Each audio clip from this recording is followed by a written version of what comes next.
everyone, and welcome to this week's edition of the Knock On Podcast, brought to you by Zero Tackle. Now, as you can see, I'm joined by a very special guest because we've kicked Terry off this week. There will be no dirty Queenslanders on our show. Welcome back, Scott, who made his debut last week and is here to talk through, Rugby League week that was. Mate, how you doing? Yeah, good, Dan. Thanks for having me back after last week. It's been a bloody big week in footy, hasn't it? It has. Now, we both enjoyed and endured the past 48 hours, and we both said earlier that we're sick of Origin football already, and we're here to talk Origin football. Wouldn't have it any other way, would you? Look, no, I miss it when it's not on, so I'm certainly not going to trash talk it. But look, let's get into it, mate. We're going to talk the Origin teams. We're going to break it down. We're going to hit each point, and then we're going to talk some non-Origin stuff for those few people that aren't Origin obsessed for the next 2 weeks. And look, we've got to start with the big question, mate. Well, the two players, Tedesco and Api Koroisau, overlooked for the Blues. What are your thoughts? Big call from Michael Maguire. He said he was going to pick his team based on form, and I'm not sure which way I would have gone if I was picking on form, particularly in the fullback case. I think you can certainly make the argument for Edwards. Tedesco, up until last year, hadn't played a bad game in Sky Blue. Did he have enough runs on the board to get another series? I don't know. I thought he was pretty good for the Roosters over the first couple of months of this season, but again, how much does last year's Origin series come into needing a fresh set of hands in the number 1 jersey there for the Blues? It's a big call. I'm not sure which way I would have gone. Koroisau missing out is mind-boggling to me, and I wrote as much on site today. I can't really get my head around that one. He's the best, either him or Harry Grant, throw a blanket over him as the top 2 dummy halves in the game. Reece Robson is very good, very solid. He'll get big minutes. He'll defend well. But, yeah, I think it's a mistake. Completely fair. I had a theory on this, and I want to get your thoughts before I go on the others. Api Koroisau can't play 80 minutes at Origin level. Reece Robson can. Is that the only reason we've seen that choice? Because on form, both have been good. Api's been better. On runs on the board, both have been good. Api's been better. And in terms of best games, Robson's good, but Api's better. It's a point, isn't it? But I think we'll talk about this when we come to Queensland. It doesn't matter if you can play 80 minutes because it's not going to match up to what the Maroons have, where Harry Grant and Ben Hunt have this amazing 1-2 punch, and they will be energetic all game. And, you bring Harry Grant off the bench after 25 minutes. At that point, the Blues would love to bring on a fresh dummy half. They're not going to have that because they picked Robson. I really hope that Robson's ability to play 80 minutes isn't the reason he has been picked, because I think it will backfire tremendously if it is. Look, completely fair. Look, it's the only reason I could really justify it, to be honest. That was the shock. I felt that Tedesco's time had passed. Full disclosure, last year I was pretty loud in saying that I wouldn't have picked him. I would have picked Edwards. It's come 12 months too late because Tedesco's in pristine form, man. I mean, he blew the Raiders off the park the other day. He did everything he can. I think Edwards is the go, and I'm happy. I got to hand it to Michael Maguire. He's really picked his side. He swapped that, and we'll discuss in a minute. He swapped the captaincy, and he's overlooked some stalwarts, and he's picked some young kids and some experienced players on debut. So I've got to hand it to him. He's really picked his side. I love the Edwards choice. As I said, I think it's 12 months overdue. He's not going to let anyone down. I'm flabbergasted that Api Koroisau was overlooked. We all had him in our side when we predicted it. The only thing we had different was some of us had Robson on the bench, some had McInnes. It was Connor Watson before. I think that was pretty unanimous. He was going to get a spot and play that 10 to 15 minutes at 9 and move to lock or something. Look, Cam McInnes can ultimately do that. I hope he doesn't, because he's many years past that in terms of his body shape and what he does week to week for the Sharks. I have a feeling this is the one that we're going to rue. Only the fact that Reece Robson's such a good footballer, and I'm really, really high on this kid. So I'm not angry with the decision, but I was shocked. I read down to about 8, and I skipped to the bench because I thought, the others pick themselves. And then I was looking for Robson on the bench, and I had to go back up, and he's starting. I'm shocked. I'm not angry about it, but I'm shocked.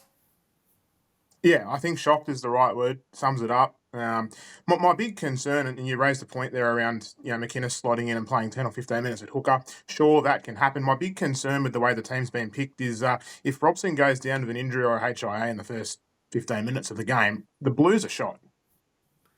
That's a very, very good point. Let's move to the bench makeup. That's a nice little natural segue. I Spencer Linu came into consideration the past 2 to 3 weeks in a big way and simply had to be picked. For mine, I thought Liam Martin would be picked. Olakwatu's been picked.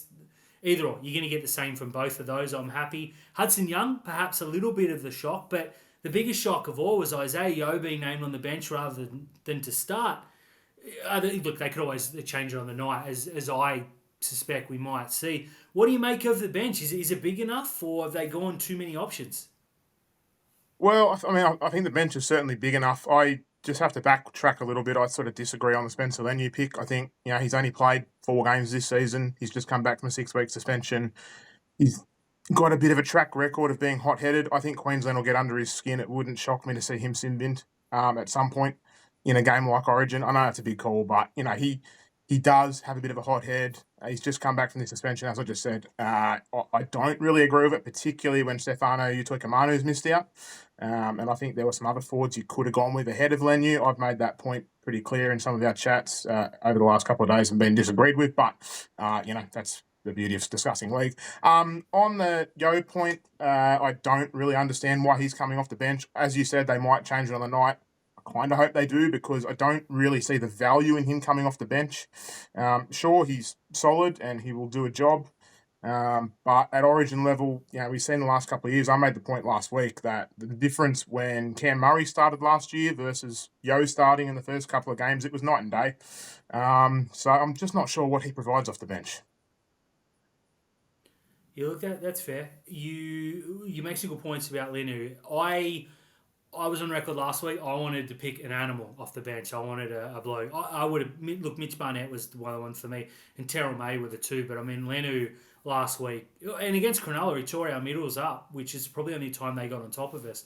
He was so good against Canberra. I think he was a pretty much must pick. And I think he got picked. Maybe he has a game under his belt, or I know he was in a jersey. I saw a photo of that. I get it. In terms of hot-headedness, no, you bring him and you bring Hudson Young off the bench, and it's alarm bells, but it's also the kind of players that I was calling for. So I really trapped myself here. I can't be negative on it. I wanted these animals, these killers picked to come out and just bash the Queensland forwards. I think they've done that. I don't mind the bench. Isaiah Yeo had to start or miss out for me, and I mean you can't have a player his quality miss out. I completely get it. I think you'll see Cam McInnes come off the bench and make a little bit more impact than Yo. You're right, though. Last year, Cam Murray, it was night and day. He's an Origin footballer. Isaiah Yeo's a fantastic club footballer. For mine, the best lock in the game. But it didn't translate to Origin. Will it this year? Who knows? I think it may have to, being that Cleary's not there. Nico Hines is, trepidation's probably not the wrong word, but I'm a little bit nervous for Nico, and we'll discuss that more in a minute. I think another ball-playing option is not a bad option. Yeah, I mean, as you said, I don't hate it. I think Leo will start. Again, I don't see the impact in him coming off the bench. I think Yo either plays 60, 70, 80 minutes, or there's just no point in him being there. He'll make 40 tackles and he'll run the ball hard, but and after last year, it's really important he doesn't get in the way. He was in the way a lot in the attack last year. I'm hoping that Dylan Edwards being at fullback may actually improve Yo as an Origin footballer, but we'll see how we go. Completely fair. It's going to be interesting. Now, I've just added one quickly. That rookie edge that New South Wales have picked in Suaalii and Lomax. What are your thoughts there? Lomax sort of was my pick 3 weeks ago and sort of fell away in the last few weeks. I thought Suaalii was going to get the wing spot with Latrell Mitchell saying, I'm available, pick me. He would get picked. Kind of glad he went the way he did, though. Yeah, I mean, I could never see Latrell getting picked on his form this year. I know he had a good game on Saturday, but I don't think he's really had enough runs on the board this season to be picked. I do get the lack of centres. I had Jesse Rami in there personally with Lomax on the wing. I think Lomax has done enough, even with a couple of poor games in the last couple of weeks. I am concerned about Suaalii at centre. I don't think he's played that well there for the Roosters when he's been picked in the centres. So it'll be interesting, won't it? Yeah, definitely. The only argument I can offer up is that Kailiro has taken Matt Timoko apart twice, and Suaalii's probably the only one that got one over him. Playing a little bit of devil's advocate there. I don't hate it, and I figure if one of them's found out, just to switch them, both are capable of playing both positions. I like the fact that they're big because Toto is the best winger in the game, but he can't be 6'4". It's the only thing he can't do. And if you pick out a car on the other wing, you don't have a tall winger. So I think Lomax and Suoli opens up Yeah. a bomb option that we haven't had in a couple of years. So I think that's a positive. Obviously, you could have gone with Tupu, who I don't think anyone would argue with. So I don't mind it. I'm a little bit worried that they're going to be on edge because you'd have to put the old Penrith boys on an edge together, surely, right? You'd imagine so. They've got to play on the same edge. I am definitely concerned about the defensive combination of Surly and Lomax for sure. You're right about the bomb stuff though. Lomax has probably proven himself as the big call, but the best under the high ball in the competition this year. I don't think it's that much of a stretch to put him in that conversation. So yeah, he had to be there, I think. Completely fair, but the big one, the one that everyone's broken down and discussed, it's the halves. Look, a couple of weeks ago, I was convinced it was Nico Hines, and then he got spooked against Panthers on the weekend, turned in the worst game of his career by a long, long way. I'm a little bit worried. They simply had to pick Jerome Luai. He took the Sharks apart. For all the laughs and all the jokes about Cronulla being flat track bullies, they're leading the comp. They got beaten 42-0 and still sit a game atop the comp. Each time apart, he had to be picked. Nico Hines, though, I have my concerns. I think everyone does. I think everyone got concerns about Hines.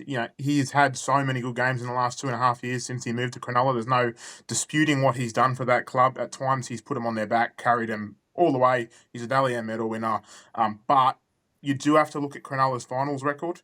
And Hines has not had the greatest of games in some of those finals exits. And then, against Penrith on the weekend, as you said, potentially the worst game he's played since he moved to Cronulla. It doesn't bode well, although I do wonder how much his calf was troubling him through that first half. Obviously, he never came back after the HIA, so that's probably a point as well. Does he even go into this Origin game at 100% fitness?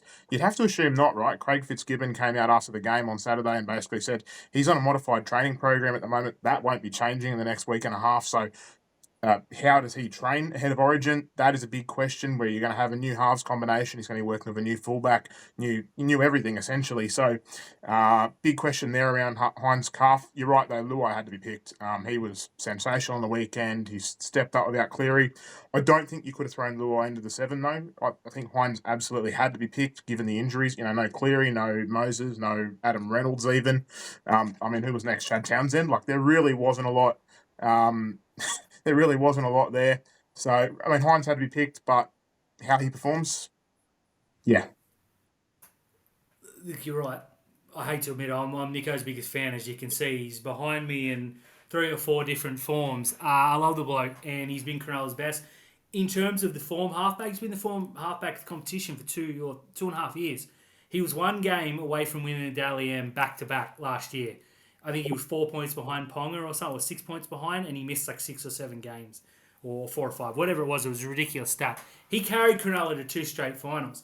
The one thing I take issue with is everyone said that he's only played badly in finals. Against that Cowboys team a couple of years ago when we hosted a prelim, he was the best player in the park. Unfortunately, the next 6 of them were Cowboys. The next week, he was our best player against South. Unfortunately, he was behind 10 South players in terms of ability on the night because we just got blown off the park.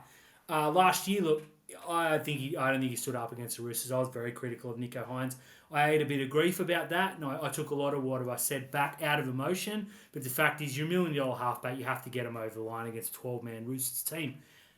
Luai being there, I think, led to Hines being picked because if you didn't go Burton in the 6, you simply had to go Luai, and you have to go Nico. He's the only genuine halfback left, to be totally honest. You can't throw Moses in. I know Trent Barrett said, look, if he gets picked, he'll do the job. You can't do that in Origin level. Look, the next man up was literally Katoa for the Dolphins. Chad Townsend has won a grand final. His name would have been bandied around as much as I joke about that, and believe me, I wouldn't have watched if Chad got picked. But outside of that, you're looking for a player who's, you're naming 6 at 7. And naming 2 left-sided 6s just wasn't going to happen. So I think he had no choice in to pick Nico Hines. Nico's come out, and I like what he said. He said, last year's behind me. It's not going to affect my preparation. It absolutely affected the Sharks season. He was thrown out there as a sacrificial lamb by Brad Fittler, who I, to this day, hold a grudge against. And it took 3 weeks for him to refine form and play any good football for Cronulla. It killed our season. 100% killed it dead. Yeah. My worry is if Nico doesn't have a good game, he comes back to Cronulla and we do the same thing again. The only difference is he's been picked. He's been given a week and a half to get ready this time in his preferred position. It's all or nothing for Nico Hines because if they get beaten, I guarantee you who's made the scapegoat. Yeah, I think he will be, he or Edwards. I think the fact that Tedesco's been dropped means people are going to be riding Edwards if he doesn't have a good game. And, likewise Hines, he's in there as a 7. Is it fair? Maybe on Edwards because he has actually been picked over Tedesco. But, Hines has done a Stephen Bradbury here, seriously. There's no one left. It's completely true. It'd be interesting to see if they win, if they do go back to one of the preferred centre 7 options, and I think that's fair to say. I don't think Nico Hines is anyone's number 1, and I say that with being his biggest fan outside of his family. But let's shift gears, mate. Let's go north of the Tweed for a couple of minutes. Queensland 1-16 probably picked itself. I am shocked that one man has been omitted, and that man is David Fifita, who I still maintain is the most damaging back rower in the competition. I can't quite get my head around it. You're right. He is the most damaging back rower in the competition. And I think if you compare him and Jeremiah Nanai, I'm not sure what Nanai brings to the game that Fifita doesn't. But Nanai struggles with his defence. That's been evident over the journey. And yeah, you're right. I mean, Fifita is the most damaging second rower in the game. I don't understand why he's not there personally. Billy Slater came out today and said something like, he hasn't played to the same standard he did last year. Well, yeah, he was injured for the first month of the season. That doesn't help, obviously. But, the way he played on the weekend, if he needed a big performance to save his Origin jersey, well, he was the best on the park just about against Brisbane. I'm confused. Yeah, it's completely fair. Like, he was so good, and he was asked to play centre for 60 minutes and was brilliant at that. He's been asked to play off the bench. He's been brilliant at that. He went into the middle with the plethora of injuries the Titans are gone. They've had, and he's been great at that. I'm happy Dave Fifita hasn't been picked. Now, we haven't seen a breakout Origin performance from him, which means he's due. And I was scared that this year was going to be the year. So for him not to get picked is a huge plus for the Blues because James Stewart is very good footballer. He's in tremendous form, and Jeremiah Nanai had to be picked on the right. That was just going to happen. But the fact that they picked Pia Kura and Felice Kafusi over him says to me that Billy Slater has a problem with David Fifita, either the way he plays or his attitude. I don't think it's on footballing ability. It's his head and shoulders, both those guys put together. Well, I think you're 100% right for starters on Slater's issue with Fifita's attitude, as much as he didn't say that today at his presser. I think the concerning thing for me, if I'm David Fifita or if I'm a Queensland fan, to be perfectly honest, is they haven't got a specialist second row on the bench and they've left Fifita out. It doesn't make much sense to me. I know that Cobbo could potentially play there, but I'm not sure how that works. We might talk about Cobbo shortly, but yeah, I think Fifita being left out makes no sense. And as a New South Wales fan, I'm going, yep, thank you very much. We'll have that one. Exactly right. Now, natural progression again. Selwyn Cobbo on the bench. Surprised many. A lot of us, myself included, had him in the side. I had him as a winger, I believe, but I mean, Coates and Tuolagi, any of those three are going to do a fantastic job. What role does he play? Because I get the feeling that Queensland have just picked their best 17, they'll figure it out on the night. Yeah, well, I mean, I was the same as you. I had Cobbo in the side as a winger. I think Tuolagi hasn't really done enough this year. He had an injury there. He missed a couple of weeks. He's only really just come back from that. So it's a pretty big call from Billy Slater to throw him straight in. Cobbo had an excellent Origin series last year as well. I wrote pre-Origin series that he wasn't ready, and then he made me look like a goose. So, but I am really surprised he's on the bench. I don't know what role he plays. He's a big body, so potentially he's going to slot into the forwards there for a while. Or Queensland have a knack, you see, of making players who aren't forwards. Callum Ponga's done it. Cooper Cronk's done it. I'm sure there's a host of others that you could rattle off that have played in that middle forward role and done a really good job. I read a comment today that you could put a Queensland jersey on a chest of drawers and it would peel off 30 tackles and 200 metres. So, and I don't disagree. They sort of get the best out of their players, but it is a bit of a baffling one for me. I think the big thing is that Queensland have had in 4 of their last 6 Origins, they've had a back injured and out of the game early. And I think that's where Slater's come from in picking Cobbo. He made mention of that today. Do I agree with it, though, when you've got Harry Grant on the bench as well and Ben Hunt able to shuffle into the backs? No, probably not. I wouldn't have minded it too much. The fact they're missing Tino takes a huge minute middle out of their rotation. And look, it doesn't worry me because, I'm not going to cry any tears for Queensland if they get done, that's for sure. It's a curious one, but the fact that we've seen Michael Morgan, who was a career fullback, centre, or 5'8", go in and play in the middle. Ben Hunt's played in the middle. Harry Grant can do anything on any given night. You're right, that Queensland jersey gives these players superpowers. And I think, if he was in better form, Corey Oates is probably the one that makes that. He's the perfect one. But Yeah. Cobbo's probably faster, younger, and more talented than Oates. So I like the thinking. I don't get it, but if it comes off as a la Kalen Ponga, he can look very good. But the middle rotation worries me a bit because they're only a Lindsay Collins or a Mo Footawaka injury away from being very, very light up the middle. Yeah, and I think that was the point I made today. I think the Queensland bench is very small. Once you put Grant and Cobbo on there, Hopgood's not the biggest bloke in the world. He'll do a job, don't get me wrong. He's an excellent in the middle there and he won't miss many tackles and he'll get it right. But I do think it's a bit small, that rotation, and you're right. They are one injury away from being in a really ordinary situation, particularly when you consider how big the New South Wales bench is. Now, moving on from Origin, I'm sure we'll circle back to it eventually. One that you wanted to put on the run sheet, so I'm going to leave this to you, mate. And that is, it's been a bugbear of mine and Terry's for many, many months, but I want your thoughts on the Graham Annesley briefings on the Mondays after Rugby League. It don't make any sense to me, mate. This is why I wanted to chat about it. It doesn't make any sense to me why he comes out every Monday and, either backs his referees or doesn't back them, whatever he does, right? To me, it doesn't serve a purpose other than bringing attention to these decisions that, okay, look, Rugby League is a game with a lot of grey areas. It's never going to be 100% black and white. We're going to have, things that are deemed this or that every single week. But these Monday briefings do my head in because it doesn't actually help anybody. It doesn't help the teams, doesn't help the clubs, doesn't help the fans, and it doesn't help the referees, I reckon, because they should be getting their training and they should be understanding what's happening on a weekly basis. Whereas at the moment, you see them come out on Friday night with that Tigers-Cowboys game. You see there was a sin bin for, help me out here, Dan, who was sin binned? On the Tigers, mate, any Tigers game I put far behind me as possible. I know Clemmer wasn't sin binned. Yes, Clemmer wasn't sin binned, and that was after an earlier sin bin for a Tigers player, and Clemmer's hip drop was worse. Was it Val? Then they come out. Yes, Valentine Holmes. There you go. Valentine Holmes gets sin binned for this hip drop that had mitigating circumstances all over it. Tom Dearden was on top of him and all the rest of it. Clemmer then comes out and goes, the conventional hip drop doesn't get sin binned, doesn't even get penalised. The next morning, the match review committee come out and suspend Clemmer and fine Holmes. And you just go, it just does your head in because the inconsistency is so rife.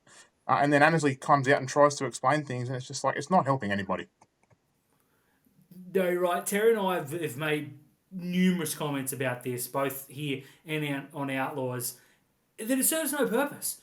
If you have lost a game in the last minute via a refereeing howler, him saying on Monday, oh yeah, they got it wrong, so-and-so should have won, does nothing good for anyone. It just means that the team that won makes them look silly, makes the referee look like an idiot, excuse my French, and it just upsets fans that probably would have got over it by then unless it was a Sunday night game heading into Monday morning.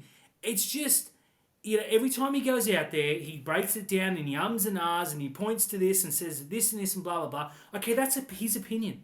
You ask 5 referees, you get 3 different opinions. That's the issue here. Now, what he is saying is my opinion is the right one. Whether he's got 5 or 6 people that get together in a committee and decide, yep, this was right, this was wrong, or whether Annesley just watches and says, yeah, I'm right. If that's the way, I'm going to start doing that and I'm right. And if you start doing it, you're right. Yeah. It just puts an undue focus. People, rugby league fans, yourself and myself included, get angry. We get emotional. We say things. Next day we move on because we've got another game next week, or we've got other games to cover, or something else happens. And Dan, I need an article. Or Scott, this is happening. Blah blah blah. Then you circle back Monday morning. Oh, by the way, that's right. I was angry about that.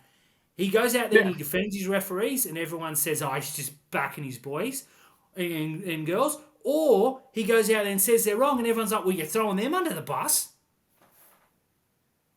yeah, and this is just it. It's at what point do they turn around and go, these Monday briefings serve no purpose? They don't help anybody. They only make fans irrationally angry about things that, as you said, they'd forgotten about. Um, they don't really educate. All they do is throw referees under the bus. And as you know, when you play on a Thursday night and you're 4 days removed from your game, and then Annesley goes, "Oh, by the way, you should have won that." Who's that helping? No, it's pointless. I know the AFL do something similar, not the press conference or something, because there was a contentious call the other night involved Collingwood. I don't care about that code of football, full disclosure, but they were quick to come out and say, yeah, they got it right, and everyone's like, of course they did. What are they going to do? Say, oh yeah, sorry, we cost you the game, but there's nothing we can do about it now. It's pointless. Just let it Yeah. go. Keep it private. Train your referees, and stop making mistakes. Yeah, I mean, well, as I said, rugby league has a lot of grey areas. It's a tough game to officiate. I get on-field calls being wrong, like it happens, and I'm a cricket umpire. Like I certainly am not 100% success rate. And then even when you look at things at the bunker, I'll say one thing, you'll say the other. There are 50-50 calls. It's a tough sport to officiate. Like, let's just move on and accept there's going to be mistakes. Look, completely right. There are times where you look and go, a prevalent journalist will go, that's the worst decision ever. How'd they get that wrong? And another person will go, oh, that's a clear as day try. And you're like, well, which is it? It can't be both. We're watching the same thing, 50-50. But no, you're exactly right. One thing that is black and white, though, unfortunately, I didn't want to put this here, but I feel I had to, is that the Penrith Panthers absolutely battered, humbled, destroyed, chicaned, shellacked the Sharks in the Shire to the tune of 42 points to nil. I want to ask you as an outsider before I give my thoughts and get the swear button ready, boys. Are Penrith that good? Are Cronulla that bad? Or is it just one of those nights? I think it was one of those nights for Cronulla. I don't think Cronulla are that bad. I've written a few things about them in the last couple of weeks. The wins against Melbourne, particularly about Nico, and the win in Brisbane against the Roosters. I was really impressed with the Cronulla Sharks on that occasion. I've been their biggest doubter. I thought their draw was easy. I thought they were a forward short. I felt Nico was a one-man team, etc., etc. But then they go to Melbourne and beat Melbourne without Nico. I can't really say that anymore, right? But I do think it was the reality check Cronulla needed, because they beat the Roosters 38-30, and there were cracks in that game defensively. You look at it and you go, well, you've conceded, yeah, you've won and you've beaten a good team and all the rest of it, and you've scored a lot of points, but defensively there was an issue, right? You've let in 30 points. Then to come out and lose by 42 to Penrith, you turn around and go, okay, so they're the issues. We can go work on them now at least, and Craig Fitzgibbon can sit down with his team and go, that's not good enough. Here's what's got to be worked on so that we can get back to what we were doing against Melbourne, which, again, that was a really, really good win and makes you sit up and go, oh, this Cronulla team are actually the real deal. I still think, full disclosure, I still think they're a prop short of being a premiership contender this year, but I think it's a really good building blocks year for Cronulla moving towards next year once they get Adam Fanua-Blake in the system. Going back to Penrith, though, Jerome Luai was good, wasn't he? If they can do that without Nathan Cleary on the park, no one's stopping them this year. Let's be real. Who's stopping them from winning 4 straight? Well, Penrith are the only team that can stop themselves from winning 4 straight. Yeah. I was there. Pre-game, all I heard was that the Sharks were going to do them. The Sharks had the best players. Sharks are in better form. No Cleary, blah, blah, blah. And I turned to my son and I said, we're going to cop 40 here. And he goes, Dad, we're leading the comp. And I just said, no, the attitude's wrong. And I said, the players listen, and it happened in the Tigers. Now, that is a defence mechanism as a Shark, because we've been hurt before. We played well and then got bombed out in straight sets a couple of years ago when we probably had an easy run to a grand final. You beat the Cowboys at home, which we should have done. You play a beaten up Parramatta side. You're going, okay, you're going to lose that game, so what? But we should have made that grand final. It's happened 2018, we fell apart. These years we've won minor premierships and lost to your lot. And then, so, it's ingrained in Cronulla. And as a fan, I probably was projecting that a little bit. But the Cronulla system is built almost identically to the Penrith system. It's built on the back five doing all the work out of their own edge. It's kicking early. It's pinning them in their corners. It's running the ball. And it's forcing an error and capitalising. Penrith just do it 5 times better than us. Now, before the game, all we heard was that Nico was 50-50 and that he needed to play Origin, which to me said he's not ready. He's only out there to get his jersey. And look, selfishly, I wouldn't have picked him the other night, but Craig Fitzgibbon probably feels he owes it to Nico Hines. I get it. I'm not having to go at anyone. It was what it was. But Nico was not 100%. You can't convince me he was 50% because he went out there and he played like crap. Sione Katoa in the pre-game looked broken. He did a fitness test to the point where Marini Hiroti was kidding up and warming up, and we thought he was coming in. And when I saw Katoa's name, I thought, you beauty, because Hiroti, as good as he is a step down and is going to be targeted all night. Sione Katoa, the first kick that went up, he couldn't move. He threw his hands out, lost the ball. Penrith score. It's game over from there. 2 things you cannot do to Penrith is give them easy tries early and let them lead early because they cannot be run down. We needed to leave them 12-0 to be any sort of thing on the game. And the third thing you can't do is buy that Jerome Luai left foot step. Second try, he just cut straight through Britton Nico, who might as well not play the other night, and Nico Hines, rather, off that left foot. And it's like, okay, I know this as a bloke who just watched a bit of footy, likes to talk a bit of crap. People that are paid have gone down and just said, look, we've just done all the things that we can't do. The only saving grace is, it's going to sound funny, is that it wasn't 30-20. They didn't lead 30-0 and we scored 20 points and gone, we just started bad. Cronulla were cod-walloped and we were embarrassed and we were humbled. I'm hoping it's one of those nights because nothing went right at all. I'm hoping we've used all our bad luck up. But to win a premiership, you have to go through Penrith, and any talk of a premiership in the Shire right now needs to be put aside and left in the way too early basket. Yeah, totally agree. But like I said to you, I think, you're right. It was a very bad night. You might have used all your bad luck, but I do think it's the reality check they needed because, as I said, that Roosters game papered over some cracks, and you're right, a 30-20 loss. It may actually have been worse for the club moving forward than this 42-0 walloping because at least Craig Fitzgibbon can now sit down and go, that wasn't good enough. Like, it wasn't just your 20 minutes at the start we didn't turn up. Like, for 80 minutes we were dominated by a team that we're trying to do the same thing as, because you're right, Cronulla their back five's been sensational this year. I certainly felt it when you played us on that really wet day out at wherever it was in the Shire. Kennedy, Katoa, Mulatalo, Rami and Iro have all averaged over 150 metres a game this year, I think it is. And I wrote as much on site the other week. They are building the blocks off their back five. They're doing it very well, but Penrith have been doing it a lot better and better than anyone for 4 years. Good luck catching them. Look, thanks again for joining us on this week's Knock On podcast. Right here on Zero Tackle. Big shout out to Scott for jumping on and saving the show. Like I said, Terry will be back next week, potentially. Maybe we just run it from now on. Sorry, Terry, you snooze, you lose. Now, Scott, huge week. It's coming up. Origin, it's the humongous elephant in the room, and it will be for the next 6 to 8 weeks. Mate, what can we expect on the site this week? Well, we've got to obviously focus on Origin. That is the big thing. We're going to have some...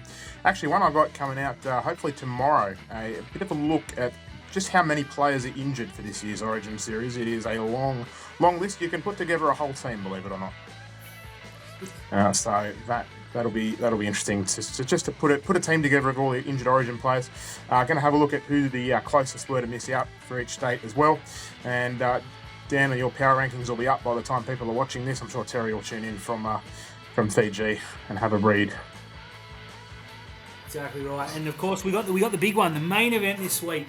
I'm going to write, if the Dally M's were held tonight, who wins those awards, which I'm sure is going to be super popular with certain fans of certain players. But look, I don't do it to be popular for obvious reasons, because most comments are negative. But I welcome them all. Thanks again for joining us. Please make sure you like, subscribe, share, tell your friends. If you're trying to impress a girl or guy, send them this podcast, and they're going to think, sweet, that's the one for me.